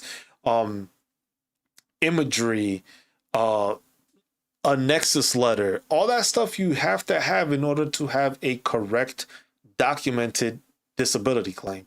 If you are not doing that, it don't matter what the hell you do. I can go get an x-ray and show that my back is entirely jacked up. But if I don't have anything in my system, in my records showing that while I was in the service, that I had any back injuries and stuff like that, it don't matter. Because the VA looks at it as just like, well, it looks like you fucked up your back after the fact. Or, hey, you developed sleep apnea after the fact. You developed sleep apnea after you got out of the military. You didn't develop it while in the military, because there's no record of you having any issues or ailments while you're in service. Now, out of service, you got a sleep study, and it's just like, yes, you have sleep apnea. That don't mean nothing to the VA, because it's like what I tell people. It's just like, look, you can go and say you have all these issues. You could have gone on a fucking ski trip and fucked up your whole body and then healed yourself up and then came back because you have messed up disc and all that and be like, look, man, the military did this shit. There's no way to connect that. The VA isn't going to know it went through a skiing trip, but you're trying to claim it was the military that did it. But if you can't tie those two together, you don't go nowhere, and that's what people don't understand. It's just like people need to make sure they're looking up in the information, because I'm looking for it right now, just trying to see if I can find any actual update. But it doesn't, because it gets said there. And then look, this right here, the CFR is what you need to do. Yes, if you develop Sophie, what's up? If you develop let's say you have an injury before you join the military, most of the time that is already documented. So you can make a claim and make a payment or get compensation for it getting worse. So that is something. You can do that. If you had it beforehand, but while in service, it got worse, you can claim that and be like, hey, the military was the reason that I had this before the military.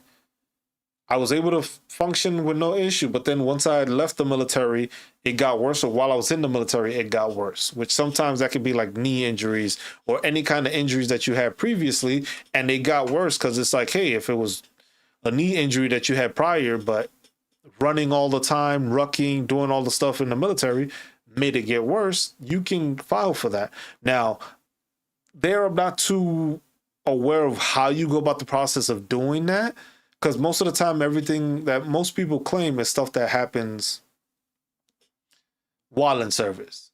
Prior to service, you have to have that in your medical records. And then while in service, you have to show that you were getting seen or taken care of as the issue continued and it got worse. And that's how you make a claim for that. So you can do that if it's like that. But the thing is most of the time, what's going to happen with that is just like when you're getting into the service, they are making a note of that.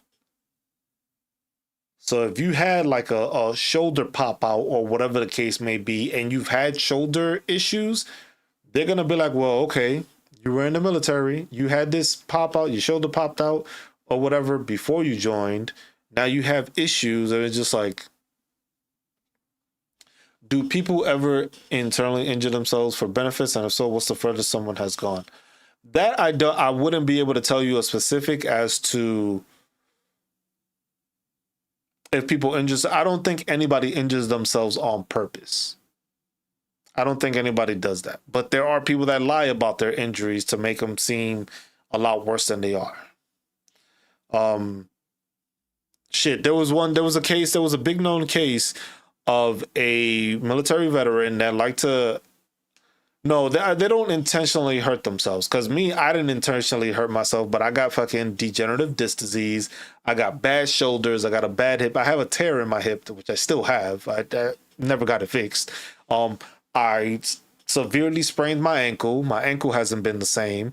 I have lower back issues. I have upper back issues, shoulder. I deal with migraines a lot more. Mental health issues, my anxiety, depression, PTSD through the fucking roof at times. Y'all see me here because it's easy for me to talk and chat with y'all, and it's easy for me to do these. But if I'm sitting down like this, it's probably because I've been medicated, and I medicated myself to prepare myself for a long time period, which I've done over a couple of these streams where it's just like I stand once my back starts acting up, and I stand up, then I sit back down, or I'm just like, hey, look, y'all can see I start fidgeting a lot more while I'm standing. So it's just like, not everything is a visual thing that people can see. And the thing is just like, I wouldn't say people intentionally injure themselves. People get injured while in the military, and it's without wanting to sometimes. When you sprain your ankle, or you did some heavy, like try to do some lifting, kind of like tweaked your back and stuff like that. That's stuff that happens that people do. But in that case of that veteran that claimed, like how you asked earlier, like, do people fake it? This dude faked the funk like to the highest percent available so that he can get the highest rating. So what the man did was he went to his he faked it, and he went to his like CMP, his compensation and pension examinations, which is where they evaluate you and see what your ratings are and see what it is.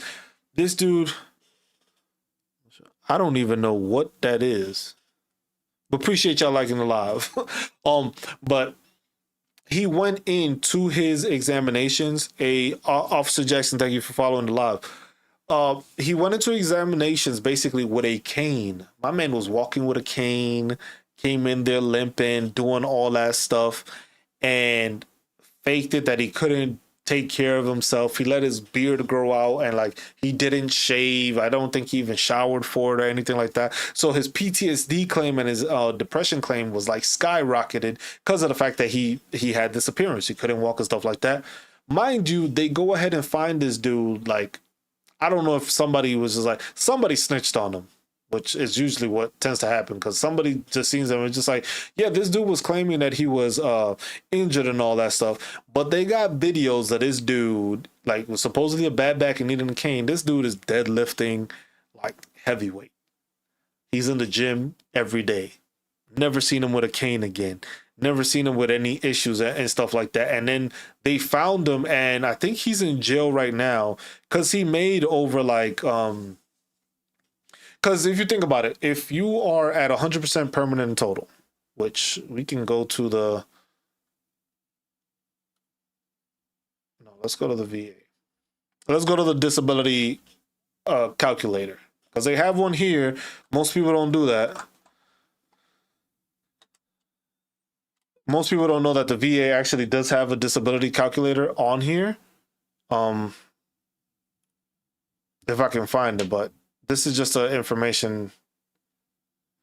Where is a that's why I hate this damn site, because it's like everything is finding it is like so difficult to find. Excuse me. Your disability. Where's the compensation? Disability compensation rates. So if you look at it like this is veteran disability compensation rates. If you are, we're gonna look at it 100%. That's with dependents, and then there's without dependents. So with a dependent spouse or parent but no children, if it's the veteran only, it also says that. So this is 100%. So if it's a veteran alone, that veteran is making $3,700, $37.85 per month tax free.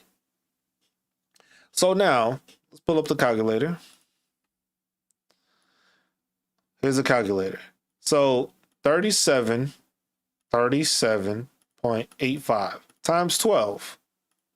You are making basically $45,000 a year tax free. That's just starting. Making $45,000 a year tax free. Now you multiply that by, let's say he was doing it for 8 years.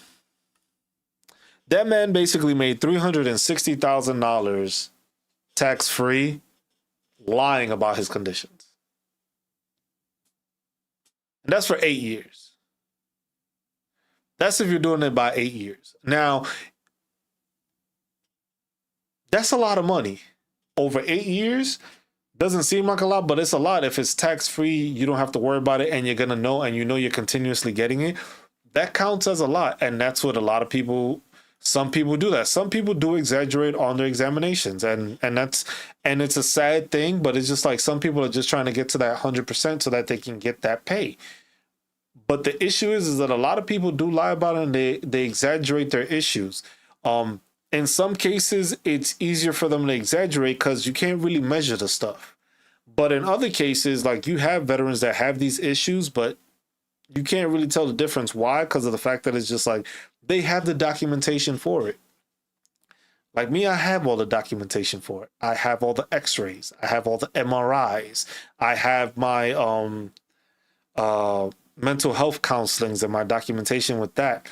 I have all that stuff actually documented, and it shows like, all right, this dude does have these issues. This dude has back issues. The MRIs and the x-rays show that he has shoulder issues. Both show that he has lower back issues, hip issues, knee issues. Like all that stuff is documented, so it shows and it allows the VA rater to see like, hey, okay, he's dealing with this. This is what he has. This is what's going on. This is the information that he's trying to get to people, but show people like, hey, you need this documented. You need this information there so that people understand like, hey, you just don't get these ratings just out of thin air. And that's what I think a lot of veterans think they do. A lot of veterans think they're just like, man, my body's all fucked up. I deal with all this stuff. And it's just like, man, these people are fighting me to get the percentage. It was like, no. It's not. It's sometimes that it is a fight, but the thing is like you also fighting yourself because you didn't have anything documented. You didn't have stuff proving that you had these issues. So it's like, yes, you can say you had a bad back, but if you were in service and you never went to the doctor for it, you never got medication, you never got put on a medical profile for it and stuff like that, it's easy for the VA to just be like, we don't see no injury. But the person could be in fucking complete pain the whole time. So, but what did they do? They just file and just think it's just like, oh, because I filed this, it automatically, oh, I should be compensated because my back is fucked up. No, you got to show that your back is fucked up. The VA rater goes off of the documentation they get, the paperwork they see and stuff like that. And that's how they evaluate you. And that's how they give you your rating. It's not a thing. But then some people tend to over exaggerate when they get there. There's people that'll go in there limping, have back issues, and then be like, oh, I can't move. And it's just like, that's questionable. I was like, for me, I have times where I can and I can't move. I have muscle relaxers and I have pain relievers, and it happens. You deal with that a lot.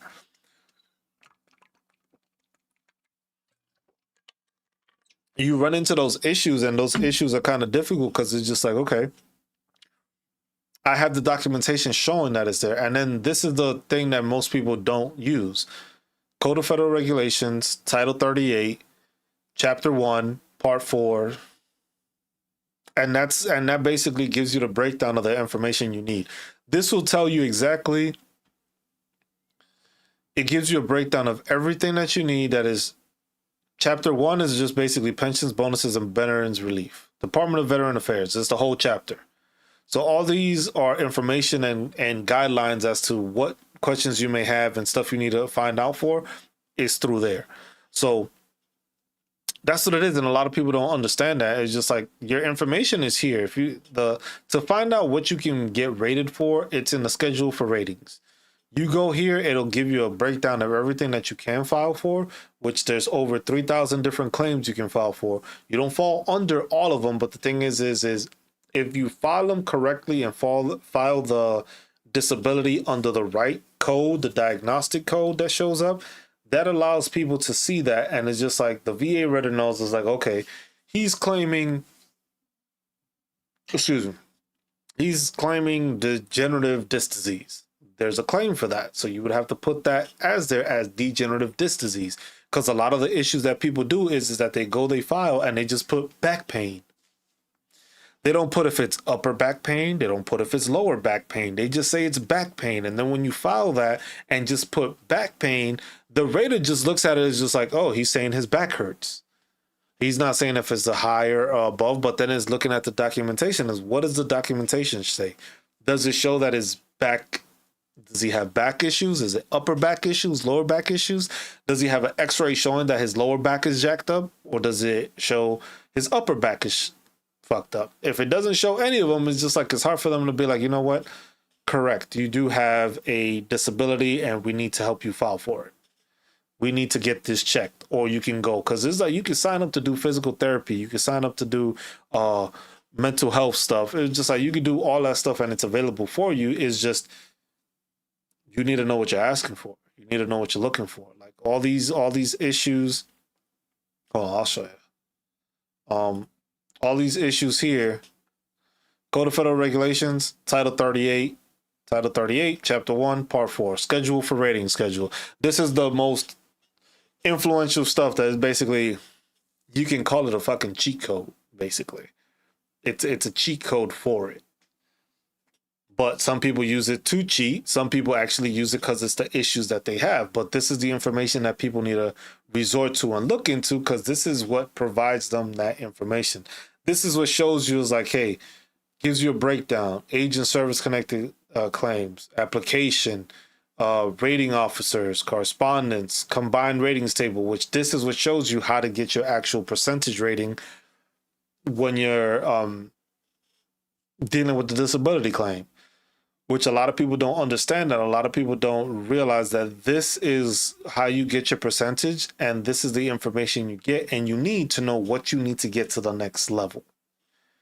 To get to 100%, you need to reach 95. That's why it cuts off here, because once you hit 95, you are in the 100%.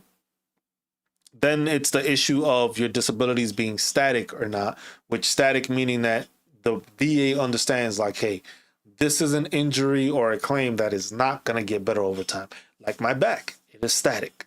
I keep losing fucking cartilage in between my discs.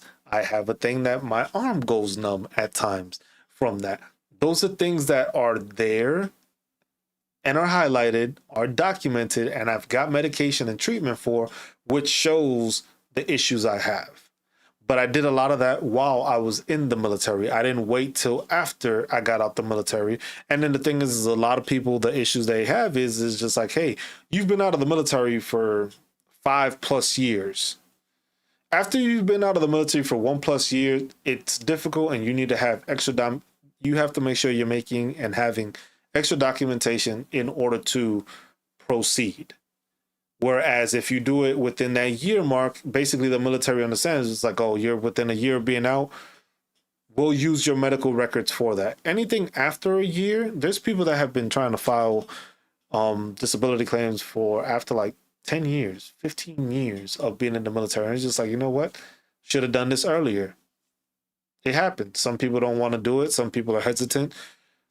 But it's just like, if you don't have the documentation, if you don't have stuff backing what you did or proving that it happened in the military and then it got worse or it started because of the military, you're gonna be shit out of luck. And that's what people don't understand. And then you have people that are just like putting out misinformation, and that hurts a lot of veterans too, because it's just like they don't get the right information, they don't get the stuff they need to know about, and it's just like, hey, I heard this.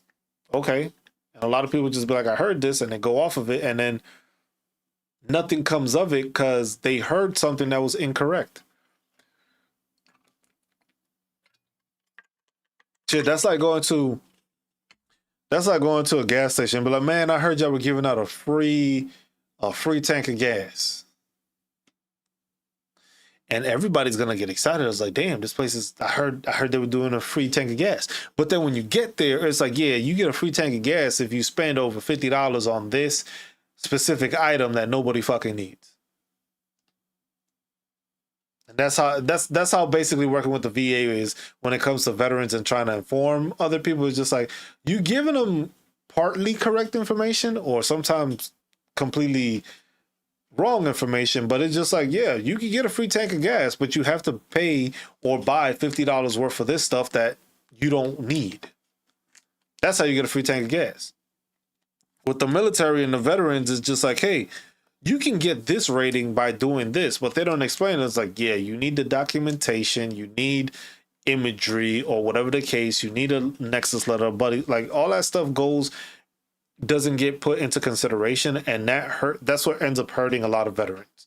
So it's just like providing these chats and doing these videos is what I do, just to be able to enable and assist veterans in being able to be better prepared, I guess is the way. I just need to start making actual videos and incorporating it into videos.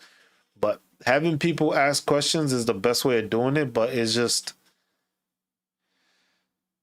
it's hard because of the fact that a lot of people don't know what they're looking for, don't know where it is, or they just keep hearing the same shit from other people, and other people just keep on giving information that is incorrect. Like, if shit changes,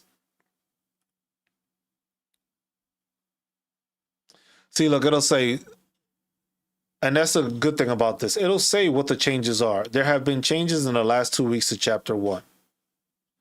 View changes.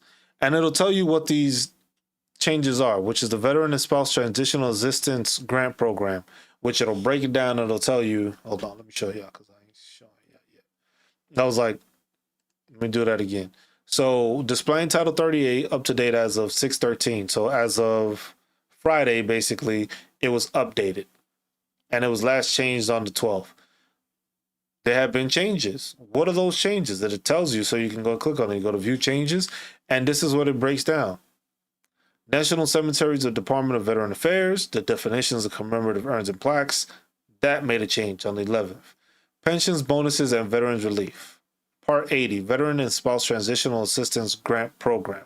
So they got grant programs that most people don't know exist because people don't look into it, don't have any idea about it.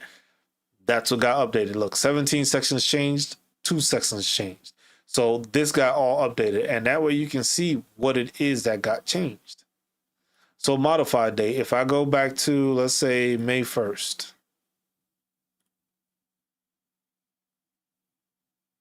This is all the changes that have happened, basically going back to May 1st. Shit, this actually gives you a breakdown of everything that has changed. And you can do it this way, and you can get updated as to what changes.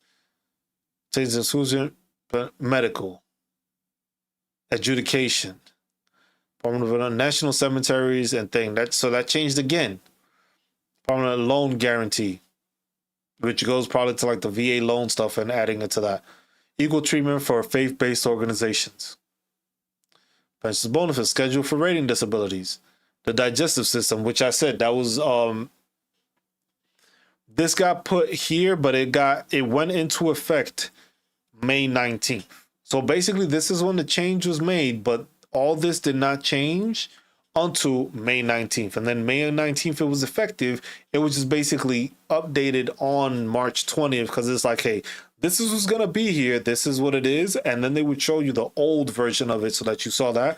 This is the old version. This is what it's changing to. This is so you're aware, and this is when it's going to be effective. Same thing happens, and it continues doing that, and it just highlights all this stuff. So you can get an updated version of what it is, and you can find out when changes are happening through the Code of Federal Regulations and doing it this way. It doesn't give you a proposed date. But most of the time, for some of this stuff, it does give you a proposed date because it's just like, hey, this is happening here. But it'll tell you when it is it got changed. Let's see, look. Compared to silver in effect on 4/26/24 that was previously in effect on... See, so you can go and it tells you, view the current version. This is the one that's up to date. And it'll show you. Same section, and it'll tell you exactly what it is, and it gives you that information. So that's why I say don't go off of what a lot of people say or what they thought happened or what's going to happen. Like, if it's going to be a change and it's going to be in effect, it'll be stated on the website. If it's something that's being proposed by Congress, there's a lot of shit that gets proposed by the House of Representatives and the Senate and stuff like that. And a lot of it gets spoken about, and it's just like, oh, okay, hey, let's ban TikTok. Wasn't that the big thing going on for a while? TikTok's still up and running. TikTok has gotten stronger since then. So that's something that people don't realize. If it's like a proposed thing, it's just like, yeah, they try to slide stuff into certain bills and stuff like that, but it still needs to be signed into law or become a policy, which most of the time it doesn't, because it's just like it's one side of the Congress. It might be the House of Representatives or the Senate goes and approves something, but then it needs to be signed off by the Senate and they need to approve it. And then they want to add what they want to add to it to then put it together. Then they make it one joint bill. Then that gets approved and then that might get signed. Most of the time that doesn't happen. With the amount of stuff that goes back and forth with them, it's a big change and a lot of things change. So that's why it's like people need to understand proposed anything is not mean it's gonna happen. Chances are it probably won't happen. But it's that's what it is. That's what people need to understand. It's just like you can find a bunch of information on here, but it's like finding it, you probably won't, because it's just like it changes. All these information changes. Is like, unless you get it from the source itself, don't go off of what other people are telling you. Shit, you can listen to me. Why? Because I'm telling you why it's happening, where it's happening, directly from where it's being said it's happening. It's not word of mouth. It's not me trying to fear people into like, hey man, you should go ahead and do this now because you might not be able to do it later. No, it doesn't work that way. It's just like people have been talking about changes for the longest time. It's just like the mental health issue and the sleep apnea they've been talking about those changing for years. And we got the digestive system update way before then. Nobody was talking about the digestive system being changed or when it got proposed or how GERD is different. Irritable bowel syndrome got changed. None of that stuff was being spoken about, but then it came into effect and it got mentioned very smallly. I made a video on that and updated people to say like, hey, this change is coming. You should pay attention to it. But that doesn't always happen. So that's something that people need to realize. But it is what it is. It is what it is, y'all. But we are at what, the two hour mark? We'll probably just cut this one off here and go about it from there. Like I said, this every Sunday. This is what we do every Sunday, just to try to benefit people, just to try to give them information so that they're aware. You have the YouTube channels. I'm also on TikTok. I'm just trying to broaden everything so that people can see it from different avenues, get the information they need. But it's always good to research your own stuff. Shit, even research the stuff I do. You can look into the regulation and the stuff directly from what I'm showing you, so that way you have that and you understand. It's like, okay, he's doing this. This is where it's going. This is where they're getting the information from. This is why they're being able to be successful. That's why I've been successful at what I've done. So that's something that y'all need to keep in mind. But besides that, y'all, I ain't got much else to say.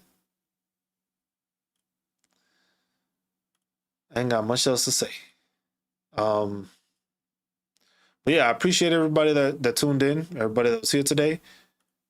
Thank you for stopping by. If you were on TikTok and came over to YouTube, if you were on YouTube, went over to TikTok, appreciate you for that.